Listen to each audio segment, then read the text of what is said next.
Thank you for being patient, you darling. You know you are. Hey, all you people who matter so very, very, very much. I want you to know that I am fully aware of the fact that when I started this channel, we jumped straight into it.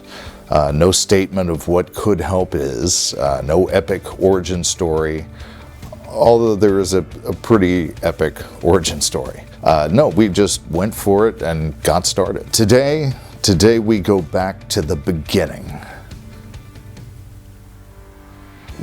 Not of talking about the beginning of everything, the universe.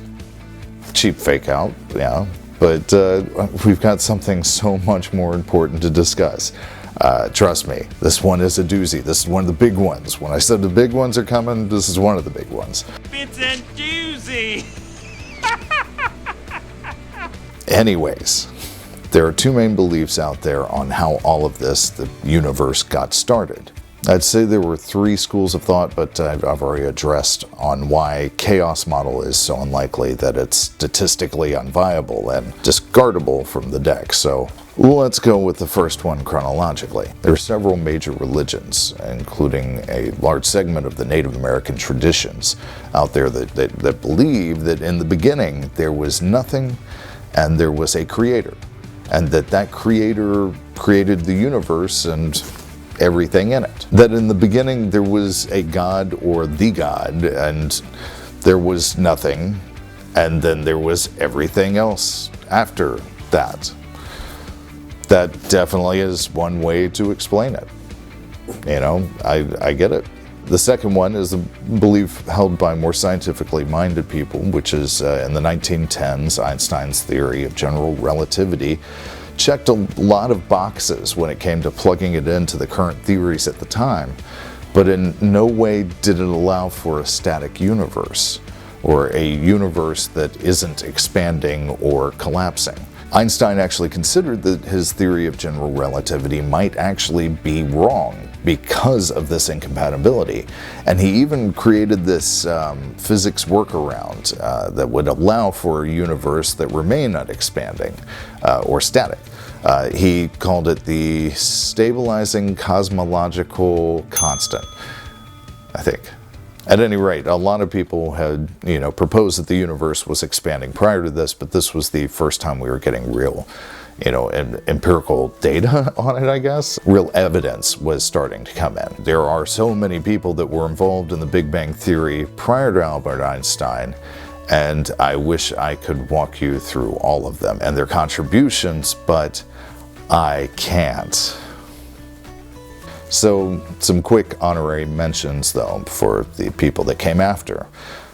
We have Alexander Freeman proposing that the expanding universe was a way to make general relativity work without using the cosmological constant. We had Georges Lemaitre, who proposed that the redshifts of spiral nebulae were the result of expanding universe. Edwin Hubble, who backed Lemaitre's theory with observational data, kept it its simplest form for you in this video, especially after all of that. In the beginning, there was nothing, and the laws of our universe did not exist. There's nothing for them to apply to. And in the midst of the infinite void, there was one single point that existed, the singularity. And within this point, every single bit of energy, every little tiny bit of matter that existed then, that exists now, and that will ever exist in the future, all of it crushed down to the smallest possible size. And then all of a sudden, exploded outward in every direction. And everything hurtled out of it, and hasn't stopped hurtling since. We're expanding. Now, I know I lost some of you during the history of the Big Bang Theory, but I'm pretty sure some of you spotted a really interesting overlap, maybe, between the two beliefs. In the beginning, there was something and there was nothing, and that's it. And then the universe was created out of something, and it's fairly, I mean, I can't simplify it more than that. I like it, Now, at this point, I would like to ask you a question. We'll start with the more scientifically minded first. If, in the beginning, there was only the singularity and nothing, what are you made of? Well, it's pretty common knowledge nowadays that every single atom in existence, including all the atoms that make up you, they were all in the same singularity at the beginning of it all. So you are made out of that singularity at your base level origin point, right? So am I, so is everything. To the more theologically minded, I would ask, what are you made of? Are you made of God?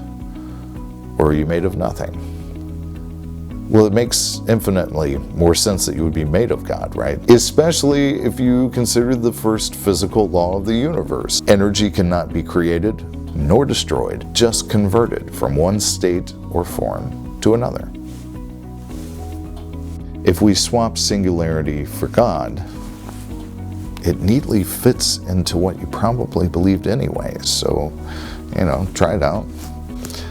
In the book by Robert Heinlein called Stranger in a Strange Land, the main character reaches the same conclusion about us and frequently reminds other people that thou art God. It opens up new insight into a lot of religious texts, though some of my favorites are the ones in the New Testament, right? That which you have done unto the least of you, you have literally done unto me. Makes a bit more sense now. He was trying to put into words for us, that which would make them understand in a day and age where we didn't even know what the Big Bang was, or even that the beggar was made of God.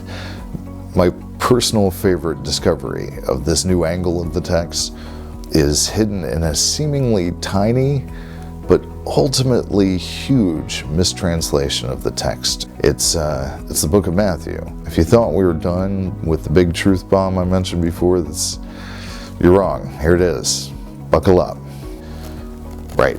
So there's this expert of the law who tries to trip Jesus up for the Pharisees by asking him, what is the greatest commandment? And Jesus answers that there are two. Love God with your all, and love the rest of mankind. So after stating that one should love the Lord your God with all your heart and with all your soul and with all your mind, he states that this is the first and greatest commandment. Remember that. And then, in most translations, this is the crucial point. He says, and the second is like it. And then he goes on to state that the second law is love your neighbor as you love yourself, and then states that all the laws and prophets hang on these two commandments. So first off, this is a pretty important part of the book. After all the Old Testament events take place, God essentially says that clearly 613 laws was too complicated. There's like 3 of you up here. Here's my son Jesus who speaks for me with a much simpler rule set. Forget all the stuff before, and what he says is the law. Cool? Cool. And in the book of the new rules, somebody trying to trick Jesus happens to ask possibly the most important question in the book. What is the most important old rule in the new rules? And Jesus replies that there are 2, but the first one is the most important of all the rules.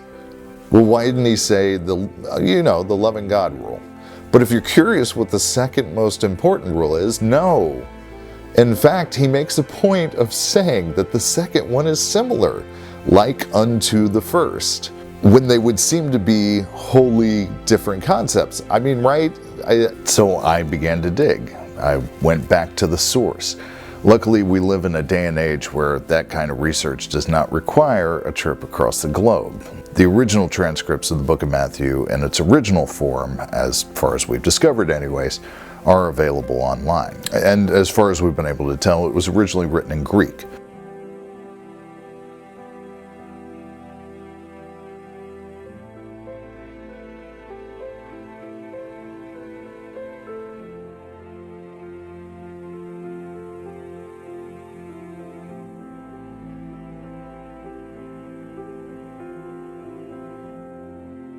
The statement, the second is like it, would be comprised of two Greek words, and I apologize for butchering the pronunciation. There's lethera, which means second, and homoia, which means similar to. However, homoia is not the second word that's used in the original Greek text. Homoia is the adjective version of the word that's actually used, homos. And the definition of homos: equally, evenly, identically, the same as. But that makes even less sense. How could loving God be equal, identical, the same as loving your fellow man? Unless your fellow man and yourself are made of God, and in a very real sense are God. See, now that tracks.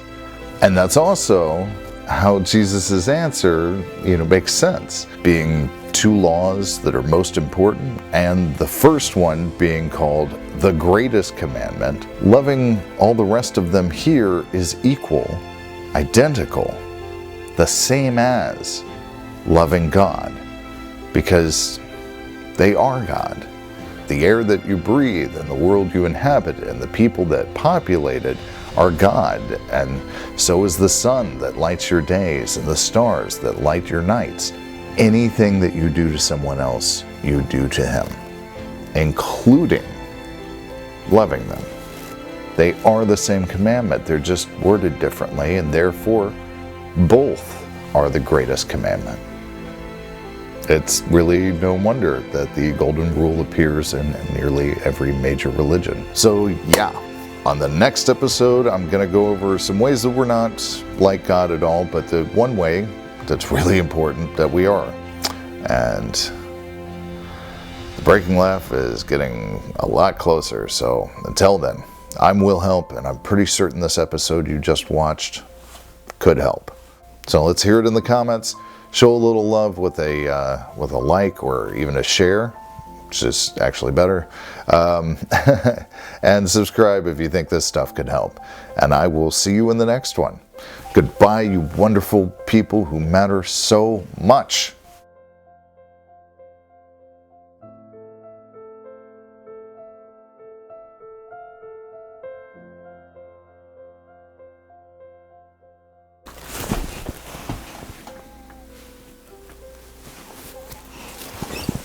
And everything hurtled out of it.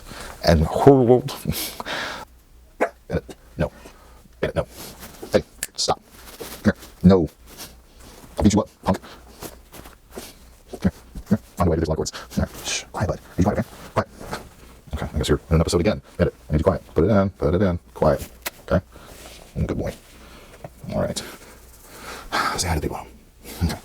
No. No. That's what this means. You know what this means. No. Hey, no work. No work. Stop. Okay, work. Okay. What's it? What? Go on. Good. Go on. Good boy. Stop. No real statement of what could help is no epic origin story, although there is an actually pretty epic origin story. Yeah, stop. Stop. Dude, stop.